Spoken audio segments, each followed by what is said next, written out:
Good evening, everyone. Daniel here from the Soccer Expansion Project. A very good friend of mine said that I should not mention Leicester City every time I did one of these things, so I'm not mentioning Leicester City and the fact that we seem to have lots of energy at training today, and that we could indeed have like a major manager bounce against Man City at the weekend. So there, I promise I won't talk about City anymore. Uh, So the soccer expansion project. So what it is. So on the right hand side, just quickly, all the things that go into improving soccer, the sport, football for the Europeans, as I am one. So anything administrative, could be legal, could be accounting, could be whatever, scheduling, communicate, whatever it might be. You can see the list here. Players, all the things that go into making a better player, coaches, of course, retail, parents, developers, anything that could be used or could be considered good knowledge to help grow the sport. And we have some partners that we've lined up, and we continue to add them. Um, Stuart and Gary Monk, Soccer Profile, are two of them. And if you've not checked out Soccer Profile, you definitely should. Great little software. I use it all the time. And they will be on board, and we'll be doing certain things with them. But here's what I wanted to talk about, and that is the fact that on the right-hand side, we've got those experts and those key knowledge-based, experienced, excellent educators and teachers. On the left-hand side, we've got traffic, and I'm one of those people, just people, players, coaches, clubs, directors of coaching, technical directors, parents, fans of the sport, just looking to make a difference, looking to improve things. And in the middle, we're still building the site. We'll have this membership portal that sits here in the middle of all of this. And for me, I like the idea of community and to have a big idea of impact and what does that mean and how can we influence that. And for me, it's about growing the sport, growing kids. I've said this before, but we feel that sports can save kids, and I love soccer and what it's done for me in my life and the friendships and my family and all of those things growing up. It's a huge influence on me, and I'm hoping to have a bigger impact on the world in terms of making sure that we are expanding the game as much as we can. And within inside of the community, would have that expert knowledge from the right-hand side coming in to do that. Chat, support, ask questions. We have webinars, anything, you name it. How to be scouted in Europe, how to run an ID camp in New Jersey, how to whatever, how to administer the beep test. PDFs, presentations, forums, offers, so some financial incentives be offered by some of our partners and educational resources so we can continue to improve. All right, so today's one is a big one, and I'm going to do it in two halves. So tomorrow or the next day, I'll do the other part. But for those of you that know me, I work in a fantastic sports facility in the middle of Pennsylvania State College at the Nittany Valley Sports Center, and I'm very lucky to be able to build soccer in our community.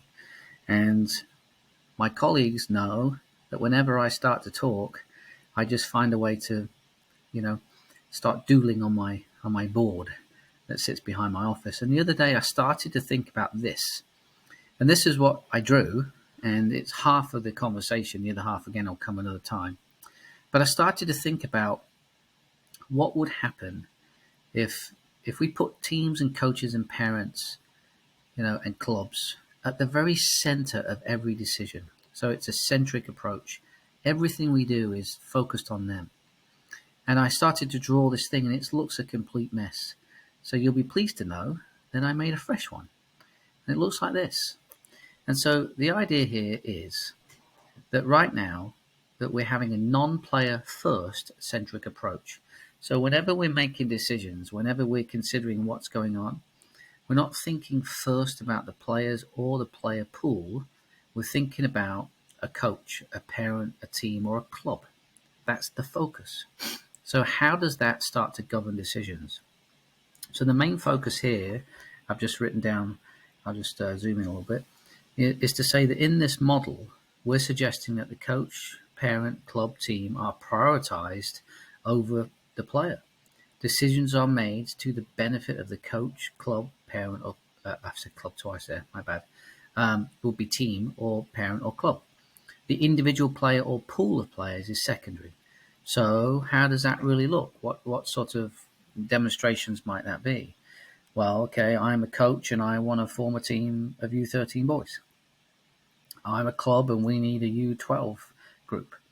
And I'm a parent and I want to find some friends for my kids to play with and help develop them.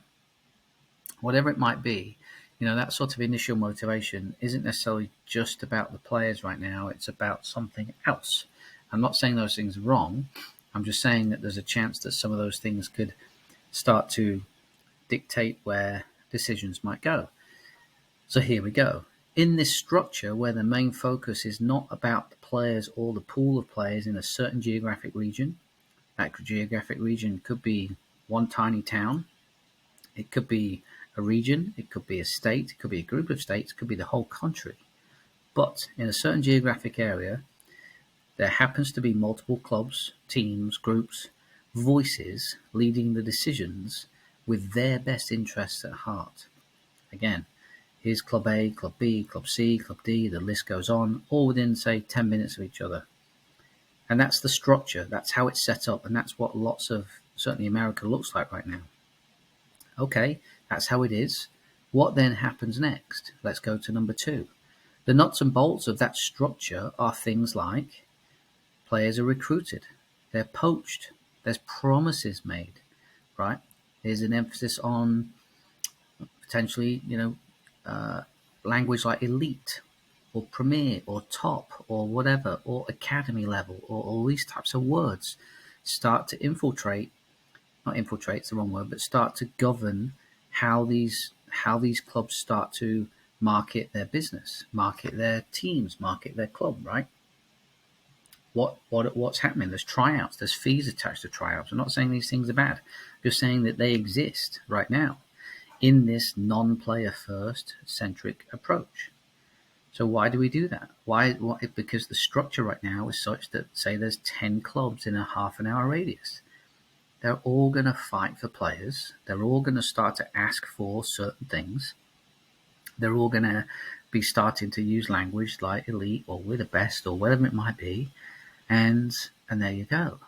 Okay, that's what it is. That's very common, I think, across any town or region, and certainly a state, and definitely the country. The bigger it gets, the more easy that example is to see. Within that nuts and bolts, we also start to see different approaches or different pinnacles within each structure. There's MPL, there's ECNL, there's ODP, there's the MLS Next system, there's, you name it, there's a ton of different pathways, ID2, there's a load of different pathways for players to be seen, or the next level, or we're the best, or this is. So we now have all of this minutia of confusion, because that's the structure right now. It is what it is.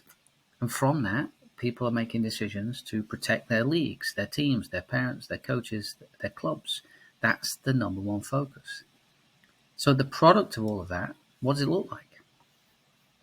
We get teams or groups that start to think about winning at all costs. Long-term player development, right? We're going to stick this out. We're going to spend.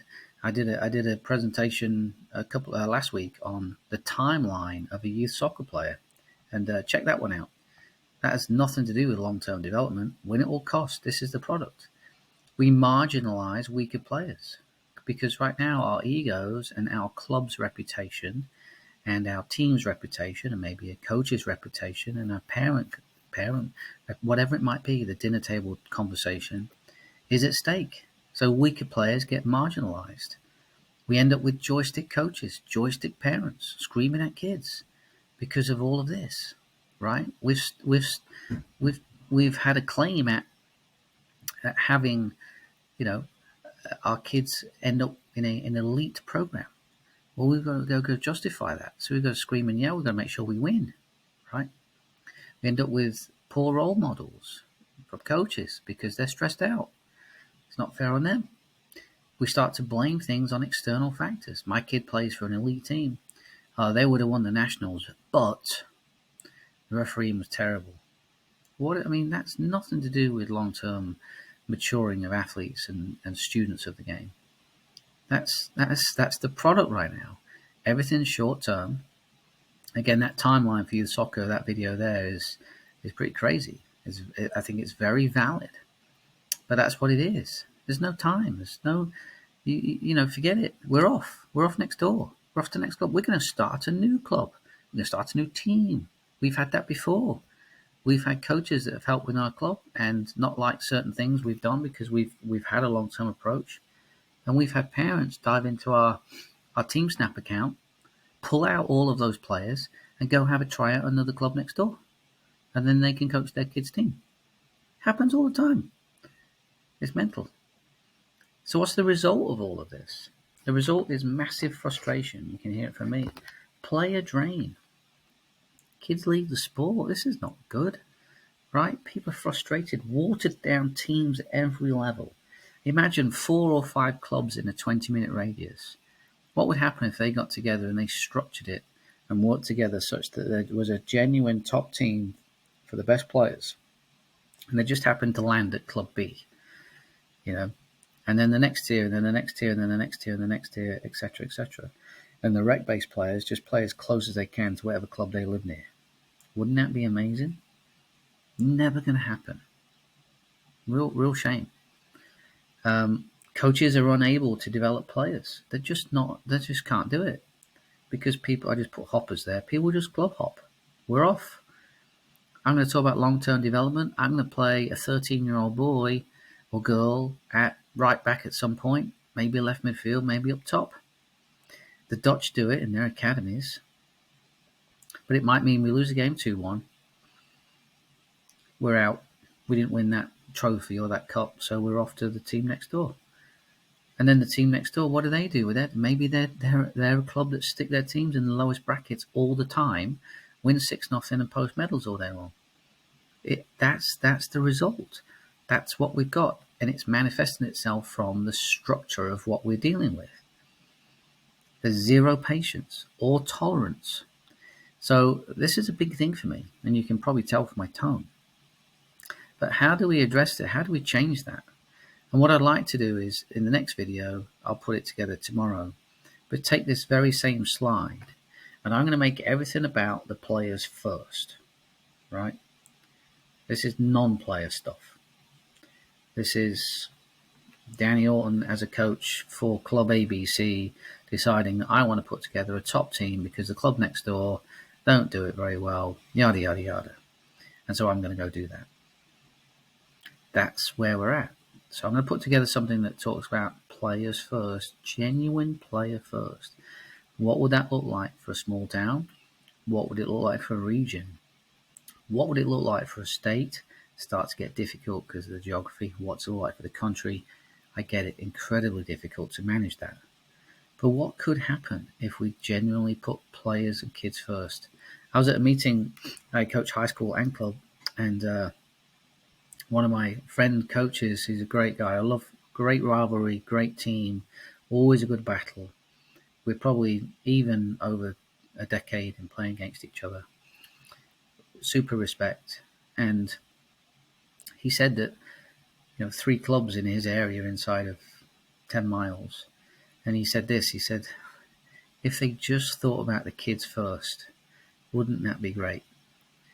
And being removed from that town, because they're 2.5 hours away, I was like, yeah, what's wrong with them? Crazy. And I realized, for 10, 12 years, or 20 years, I've lived that world as a club director in this sort of environment where there's competition, right? Not for players, not at the player level. There's competition club level, team level, and fighting over parents and who comes what and this kid there and right? It is nuts. So this is a big one. This is a big game changer, and people use that phrase a lot. But can you imagine if a town got together and figured this out? Can you imagine if 4 clubs got together in a city or a region of a close to a thriving metropolis and sorted this out? It'd be really, really good. What if that got expanded? There's all sorts of possibilities. But players first, what does that look like? And then what happens as a result? Club hopping, right? And then this arrow shows that they go back into the same structure and they're listening to the same language and they do it all again. And then we just go on this cycle. And we wonder why we run out of kids at the age of 14 or 15, or we wonder why we run out of good kids. So that's the presentation for today. The next one will work on what it looked like to put players right in the middle of this thing and what would that structure like. So hope that helps, and I will catch you on the next video. Thanks.